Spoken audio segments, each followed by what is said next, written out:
Cycle എടുത്ത് Kerala to Kashmir start ചെയ്തപ്പോൾ ഞാൻ മനസ്സിൽ വിചാരിച്ചിട്ടുണ്ടാണ് രാജസ്ഥാൻ കയറി കഴിഞ്ഞ് കഴിഞ്ഞാൽ എന്തായാലും ഒരു മരുഭൂമിയിൽ പോകണം എന്നുള്ളത് കേട്ടോ.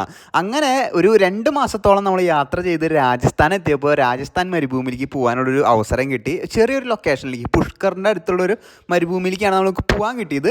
അങ്ങനെ എൻ്റെ ആഗ്രഹം സാധിച്ചു. അതുപോലെ തന്നെ അവിടെ എത്തിക്കഴിഞ്ഞിട്ട് പിന്നെ ഗൂഗിൾ മാപ്പ് വർക്ക് ചെയ്തില്ല കേട്ടോ. അവിടെ ഗൂഗിൾ മാപ്പ് എന്ന് പറഞ്ഞൊരു സാധനം ഇല്ല.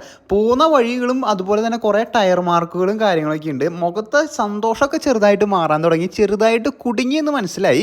ഒരു 10 കിലോമീറ്റർ റൈഡ് ഉണ്ടായിരുന്നുള്ളൂ. പക്ഷേ ഒരു കുപ്പി വെള്ളം എൻ്റെ കയ്യിൽ ഉണ്ടായിരുന്നുള്ളൂ കേട്ടോ. ഒരു കുപ്പി വെള്ളവും വെച്ചിട്ടാണ് ഞാൻ ആ മരുഭൂമിയിലേക്ക് പോയിട്ടുണ്ടായിരുന്നത്. ഞാൻ ഇതുവരെ ചെയ്തതിൽ ഏറ്റവും ബുദ്ധിമുട്ടേറിയിട്ടുള്ള ഒരു ചെറിയൊരു 10 കിലോമീറ്റർ റൈഡായിരുന്നു കേട്ടോ. 100 കിലോമീറ്റർ ഒന്നും റൈഡൊന്നും ഒന്നല്ല. ഈ ഒരു 10 കിലോമീറ്റർ ഞാൻ ഈ കേരള ടു കാശ്മീർ യാത്രയിൽ ഞാൻ ഒരിക്കലും മറക്കില്ല. കാരണം ആ മരുഭൂമിയിൽ ഞാൻ ഏകദേശം 2 മണിക്കൂറോളം കുടുങ്ങിയിട്ടാണ്. കാരണം ചുറ്റിനും ആൾക്കാരില്ല. മരുഭൂമി എന്ന് പറയുമ്പോൾ താഴെന്നും ചൂടാ മേലെന്നും ചൂടാ. ഇവിടെ നിന്നൊക്കെയാണ് ചൂട് കാറ്റടിക്കണമെന്ന് പറയാൻ പറ്റില്ല കേട്ടോ. എൻ്റെ കയ്യിലാണെങ്കിൽ ഒരു കുപ്പി വെള്ളമുള്ളൂ.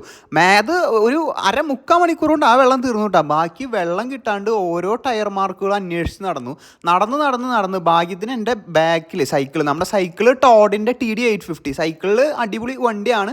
അതിൽ നമുക്ക് ഫ്രണ്ടിൽ മാത്രത്തെ ലഗേജ് മാത്രമേ ഞാൻ എടുത്തിട്ടുണ്ടായിരുന്നുള്ളൂ കേട്ടോ. അതുകൊണ്ട് ഒരു സമാധാനം ഉണ്ടായിരുന്നു. ബാക്കിലത്തെ 15-20 കിലോൻ്റെ ബാഗ് ഉണ്ടെങ്കിൽ പെട്ടുപോയേനെ. അവസാനം ഒരു ദൈവദൂതനെ പോലെ ഈ പയ്യൻ വന്നു കേട്ടോ. എനിക്ക് പേടിയാവും. ചിലപ്പോൾ അവിടെ എത്തിയിട്ട് ഓടിക്കാൻ കൊടുക്കും. Thank you. അവിടെ എത്തുമ്പോൾ അവൻ ചോദിക്കില്ലാന്ന് വിചാരിക്കുന്നുണ്ടോ സൈക്കിള്.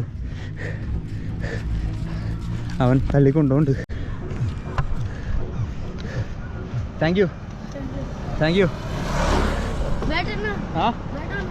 ബേട്ടോ ഞാനും ഹാപ്പി, ചെക്കനും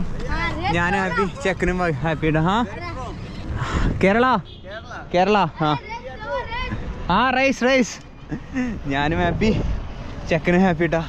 എനിക്ക് റോഡ് കിട്ടിയതിൻ്റെ സന്തോഷം, അവന് ഈ സൈക്കിൾ തള്ളാൻ കിട്ടിയതിൻ്റെ സന്തോഷം കേട്ടോ. എന്തൊക്കെയോ സന്തോഷങ്ങൾ. അടിപൊളി.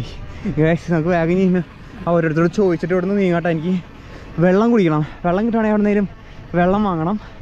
എന്നിട്ട് സൺസെറ്റ് കാണാൻ പോകണം കേട്ടോ.